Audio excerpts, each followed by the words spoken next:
Welcome to Wisdom from the Mountain, a podcast about intuition, spirituality, and following your path.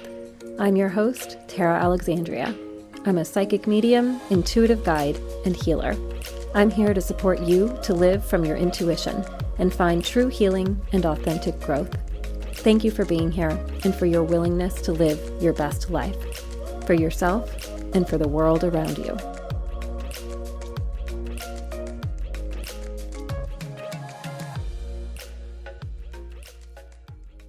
Today, I want to talk about being a sensitive person. You might identify as an empath, an intuitive, a highly sensitive person. You might just realize that you're more sensitive than other people. You might have taken the time to develop your own sensitivity. Sometimes we tend to look at ourselves as incapable or small because of this. We feel like we aren't as good as the rest of the world or as capable as others. We don't feel strong. We don't feel all of the words that are really revered in our culture.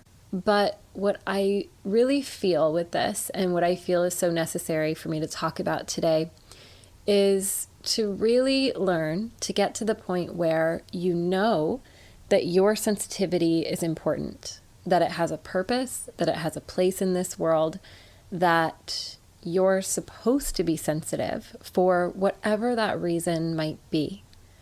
And I certainly don't know that reason. I am just someone that thinks a lot about all of this stuff, and I counsel around it, and I work through it in my own life. I'm a really sensitive person. I have been sensitive physically my whole life. When I was younger, I would easily get sick, or I had a lot of accidents that affected my health. It bothered me at several points in my life. I felt like I wasn't as strong as other people. I felt like I couldn't live life with the same attitude or the same structures as other people because it often felt like I couldn't keep up. And I would push myself and often make things worse. I wasn't accepting where I was at with any sense of grace. I'm also very emotionally sensitive. And when I was in my 20s and started to really get overwhelmed with my feelings for other people, I often felt like there was something wrong with me. I felt like no one else felt like I did. No one else could ever understand. I would tear up when people were telling their own stories, and I would tear up at movies. Sometimes I would cry during happy parts of movies, and I would just be like, what's wrong with me? Like, no one else around is crying. No one else feels like this is intense. But it was to me. I'm also spiritually sensitive. I work in the spiritual realm. I counsel in this realm, and I'm always kind of connecting on a regular basis to spirit. So when I work with you as a client, I am intending to be fully connected to spirit. I'm not trying to connect to my brain or, my thinking, my ego mind. I'm trying to connect to something higher, something above, right? Something that feels like the direction of up. This connection, I feel, actually makes you more sensitive when you're first learning it. And I'm not actually sure if you ever stop being so sensitive, like the stronger you get maybe as a medium or a psychic or an intuitive person, maybe, but I'm still pretty young. I have been doing this work for so many years. But I think that I'm stronger today and I am less spiritually sensitive when I choose to turn off whatever that channel is that I open to than I would have been even 5 years ago. I was way too open 5 years ago. I was sensitive to everything. I was overwhelmed by life itself. And that was my fault. That was my being irresponsible and not having good energetic boundaries. All of these boundaries are very important, and I will talk about that a little bit. But the first thing I really want to say is that the first thing to do is to accept your sensitivity and sort of own it. The more you're upset about it, or the more you simply throw up your hands and say, this is just how it is and it sucks, the less power you have to gain any type of control or appreciation even for what your sensitivity is, what it represents. So for an example, if you are physically sensitive, if you have a physically sensitive body and you have to be careful with food or with the activities you do, if you have to really manage your health in a specific way and you take moments where you neglect it and you try to live like other people, you try to be, in little quotes, normal, you are really rejecting the truth of your body. You are telling your body that it's wrong, but therefore telling you that you are wrong. You are rejecting yourself as though you don't belong here on earth because you somehow don't live up to the same standards or ideals as other people. And if this sounds silly to you and you have never held yourself accountable in a really difficult way for being physically sensitive, then great. I'm glad you've never been there. I'm glad you've always honored your body and really let it be. Then that's great. But I know that I, for one, have been in that place before where I just push. I push for every moment of feeling like, yes, I am just as capable as this person next to me, even if the real truth is that I'm not. There are so many physical limitations, although I don't really like that word, but limitations and boundaries that we often have to exist within. And boundaries is really a better word here. Boundaries is what I was saying earlier about having the understanding for yourself that maybe you can't do what everyone else is doing. For a long time, I used to really think that one day, if I took care of my body well enough, I would be so well that I could do the Pacific Crest Trail from Mexico to Canada, all the way across the US, backpacking. Now, my body is not built for that. And for a long, long time, I used to be like, nope, next year, I'm going to be capable of this. By January of next year, I'm going to go ahead and commit because I've seen other people do this. I can prove that I'm strong. Who I was proving to, I don't know. I've just always had this drive inside of me to be very physically capable and have never really gotten to that point. And I realized finally, just within the past few years, that is not within the scope of what my body even wants to do here. And I needed to kind of recenter and realign myself with why I had that yearning, why I even wanted to push myself beyond that kind of point that was not honoring who I am, or I suppose what I have to work with on this planet.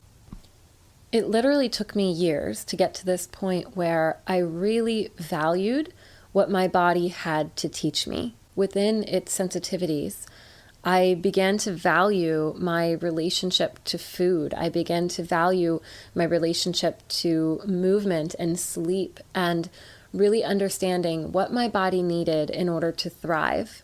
Because often I would push myself until I got sick. Often I would have extreme bouts of pain and episodes where my spine and neck were in total misalignment and I was in so much pain and had to see chiropractors and acupuncturists and just do so much work to get my body to a place where it was okay again. And then I would just rotate back into the same cycle of kind of pushing it too hard, trying to keep up with people that were physically a lot healthier and stronger than me. But I realized that so much of what I have to learn is around healing. My body is teaching me. My body is teaching me from a huge standpoint of what my life's work is, where I really belong, doing work in the world, putting all of my energy, and honoring that doesn't take away anything. I used to feel that I was losing out on so much by being this sensitive person. I used to feel like I was missing out on bonding and having friendships and just thriving. And I felt like all of these experiences were so far outside my reach. But once I really came to terms with the fact that all of that was essentially my imagination, it was just my mind kind of creating a really negative viewpoint on a circumstance that really didn't have that much bearing on reality. Because once I got into my own reality and really accepted what I now tend to call my body's rules are kind of like a blueprint of what my body needs in this world, what my body needs to feel good, to be healthy. And of course, when I discovered Chinese medicine, it was a real release into accepting that my body did need certain things in order to thrive. I once had a teacher who took my pulse, and she essentially told me all about my body's constitution and what I needed to do to stay healthy going forward in life. And I started doing those things, and my health changed. It improved. It got even stronger. And I just realized there really is a blueprint here. And I haven't actually put my finger on why we might be physically sensitive on this planet. But one of my theories is that highly sensitive people and people with more sensitivity than others on the planet are often artists, are often creatives, are often caretakers. And all of these roles are so important on our planet today. They are important for our planet's future, literally for our planet getting better itself, because our planet is so unhealthy, because the state of our world today, how we really live in our world today, is putting such a strain on the environment and really taking its toll. And in a larger sense of the human race, we need to grow. We need to grow into more sensitivity, more cooperation, more peace. And we've needed that for thousands of years. But we're at this beautiful tipping point in history where we have less war than ever before, less collective violence than ever before. Even though we still see violent eruptions, even though we still see really difficult behaviors in the world, so much of our world is moving forward. We are having this huge consciousness expansion. And more of us today are sensitive because our roles are needed. It is so highly important to begin this transition into a more peaceful race, into caretaking others and our planet. And even though this is just a theory, it gives me a sense of great purpose when I can connect in with my own physical sensitivity, with my own self-understanding around that, and say, there is a greater purpose, there is a reason. It doesn't have to matter so much that I'm not as physically strong as I might have wanted to be at one point. And now I can open up to, okay, like my sensitivity is here for a reason. I also believe that so many people today are becoming more sensitive simply because they are moving closer to spirit. So what I mean by that is that more people today than ever are choosing to connect to their intuition. They're choosing to follow their own path. They're choosing to live within their own beliefs and ideals and understanding of the world, and choosing to break norms, choosing to go against the status quo, choosing to stand up to corruption or even just structures that don't feel as good as they could. So this can be like many of us who feel that capitalism isn't maybe the best thing in the world and isn't has maybe some limitations that can be really faced if we open our eyes and try. And sometimes when we have to break down these structures, when we have to wake up to them, there's a lot of strength that we then have to have, that we have to stand up with, that we have to implement in our life, in our own behavior, or maybe we speak, maybe we create an organization, whatever it is. We're then using that sensitivity that brought us to this point, that intuitive connection that woke us up to this change that we wanted to make on Earth in order to make things better. And being so highly connected to spirit, being so highly connected to yourself, to your intuition, is such a gift.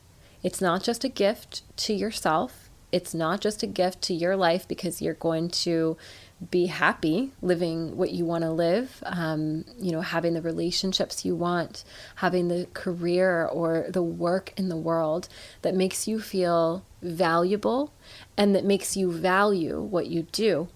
But you're going to be so strong for the rest of the world as well. It's going to serve so many people because you have really created this connection that goes way beyond the ego and maybe even beyond the broader consciousness to the higher map of what we're living out, whatever this is that we're doing as spirits here on the planet, here in the universe. And you've brought down a greater ideal. You've brought down something to reach for, to change, to create. You have done work by being intuitively connected, by being sensitive. And this is, to me, one of the strongest forces in our world today. The fact that so many are becoming sensitive, to me, is a great indication that we're actually evolving as a human race instead of just kind of tripping forward in the same circles and cycles as we always have. And maybe we will, maybe we won't actually make progress. But at this moment, I don't believe that, because I feel that in the past 100 years alone, we've made incredible progress. And I think that if we continue to be focused on healing humanity, on healing the planet, things can only improve, things can only get better. So when your emotional sensitivity begins to overwhelm you, it's really important that you center yourself, again, get centered, in recognizing that emotional sensitivity is a beautiful thing. Not putting yourself down for it, not feeling like this shouldn't be happening, not feeling like, why am I more sensitive than other people?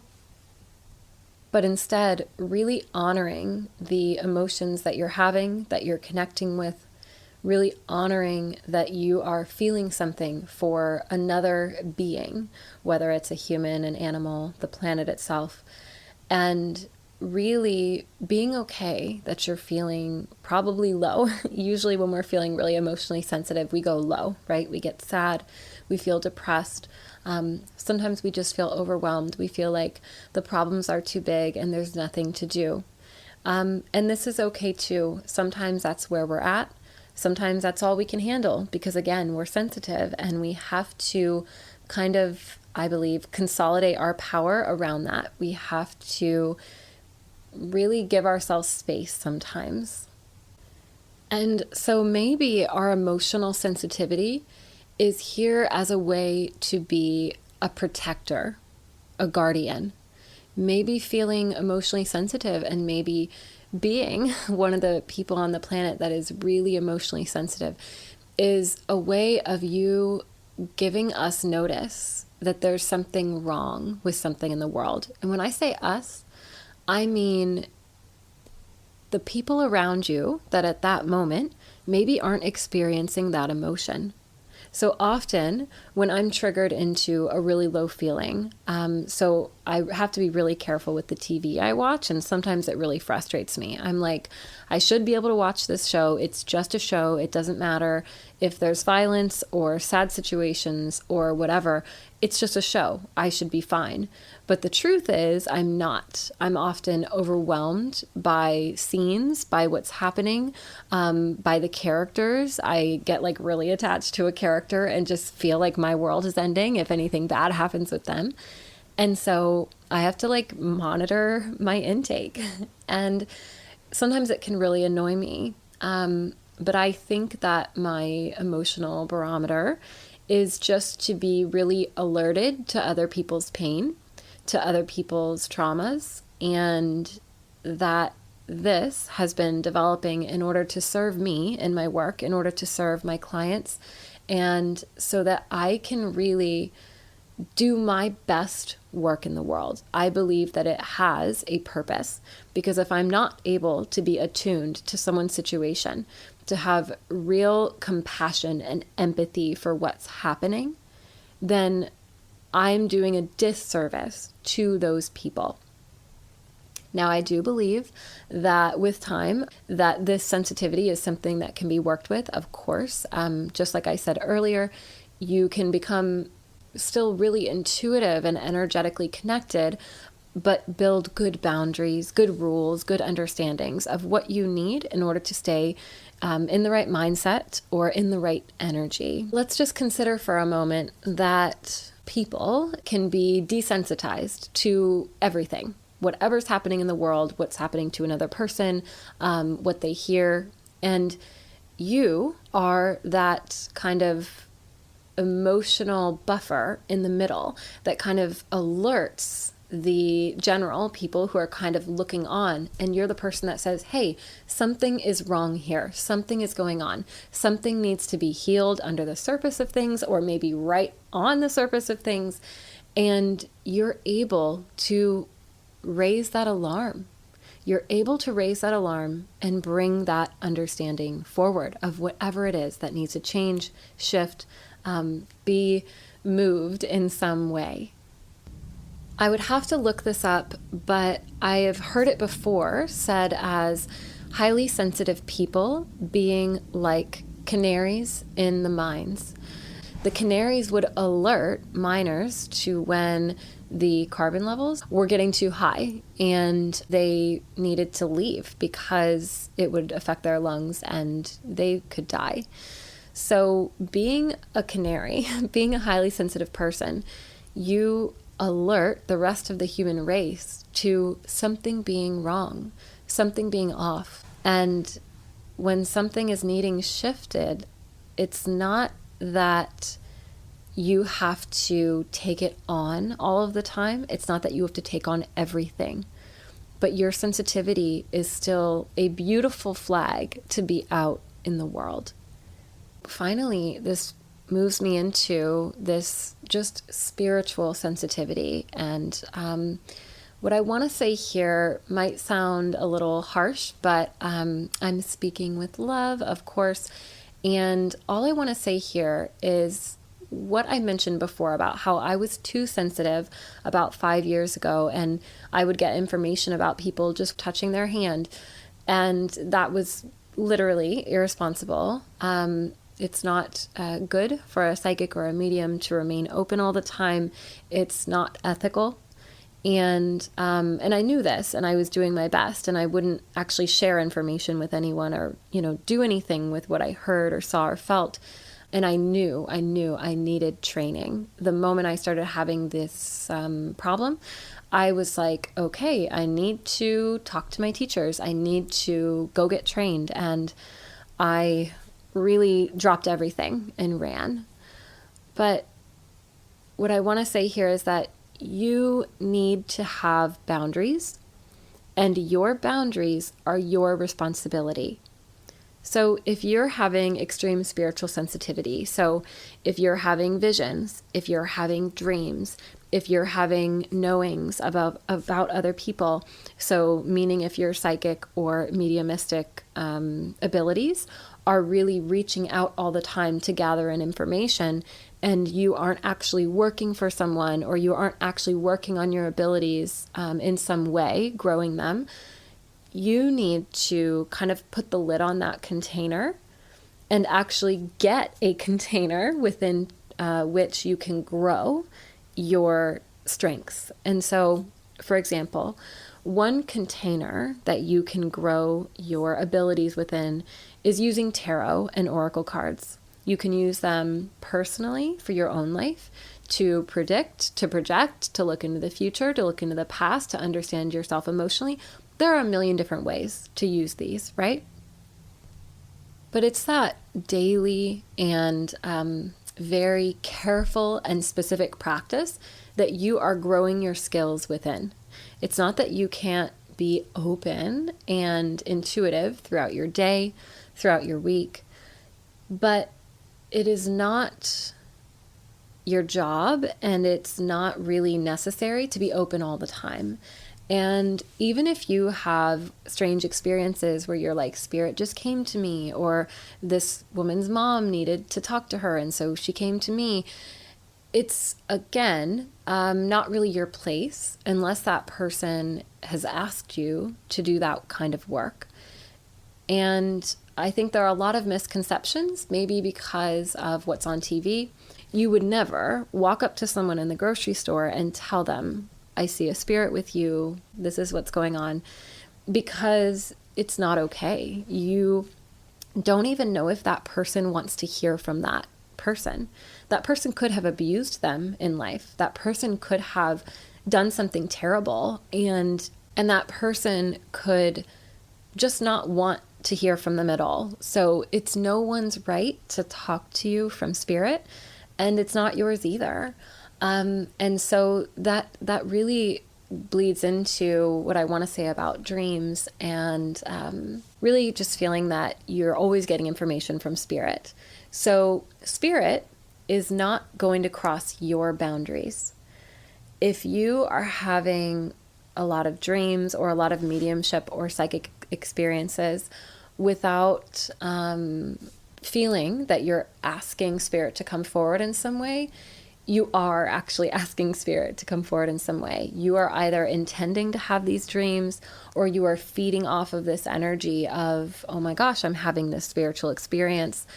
And it's actually really important to close that energy down. When you're asleep, you're supposed to be sleeping. That isn't to say that you can't have dreams and that you can't have spiritually important dreams, but they shouldn't be draining you. They shouldn't be every night. They shouldn't be giving you a ton of information about other people that isn't really needed to know in your life. And once you really set up those boundaries and set this kind of stage for yourself of, okay, I'm going to develop my spiritual sensitivity within a container. Maybe I'll use tarot cards. Maybe I'll start mediumship classes. Maybe I'll work with someone. Maybe I will start doing journaling and doing, writing from spirit. Maybe I'll do art and really sit with spirit at that time. That's great. That's your container in which to develop your skills. And it's wonderful to have a container, but it's necessary to have a container if your sensitivity has things going a little out of control and a little wild. The final thing I want to say, just to soften this a little bit, is that if you are having experiences that are outside of the norm, spiritual, intuitive experiences that just feel really intense, and it sounds like I've criticized them, one thing that I'll say is it can also be that spirit is trying to wake you up and say, hey, you're a psychic, or hey, you're a medium, and you should go get training and see where this could go or why this might be developing in you. Not all mediums are meant to be working mediums. Not all abilities are meant to be used just because you possess them. But it's very important to know that you do, and to even look into some form of expanding on it or deeply understanding it and what its usefulness is in your life. And that usefulness can simply be feeling super connected when you are on a walk outside.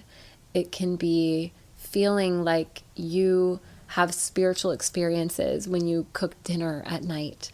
It does not have to be useful in the more masculine world sense of being something that you can use or someone can use.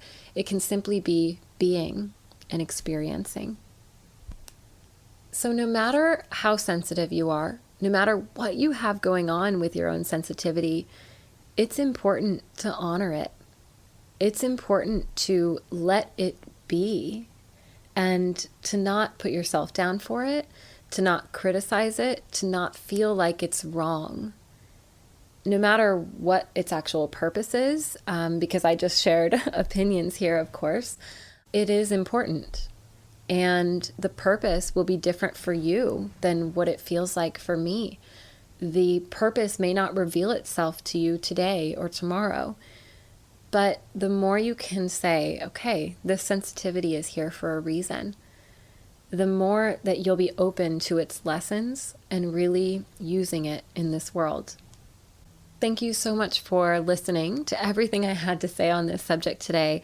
I know this was a really long episode, and I just hope that this served, because I know that for so much of my life, dealing with my own sensitivity was a chore. And now I'm literally working in the realm of being connected to my sensitivity all the time, and it really serving me. I just hope that you can move through any discomfort you have with your own sensitivity and really own it, because it's here for a reason, just like you are. Keep listening to your intuition and trusting your path. I'll talk to you soon.